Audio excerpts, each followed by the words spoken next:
যিকোনো দেৱ দেৱীকে পূজা কৰাৰ প্ৰথমতে কৰা হয় বাবা গণেশক পূজা আৰু আজি হৈছে গণেশ চতুৰ্থী আৰু এই গণেশ চতুৰ্থীৰ দিনা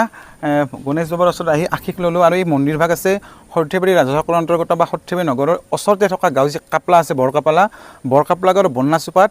এই মন্দিৰভাগ আছে গণেশ মন্দিৰ বৰ্তমান স্থাপন হৈছে কিন্তু গোটেইখিনি কাম এতিয়া কৰিবলৈ বাকী আছে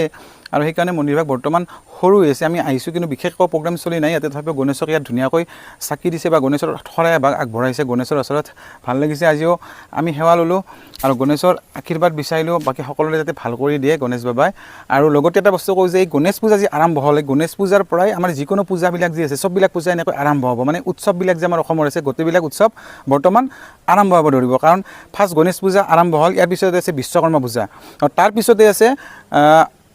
দুৰ্গা পূজা আৰু দুৰ্গা পূজাৰ ঠিক পিছতে হ'ব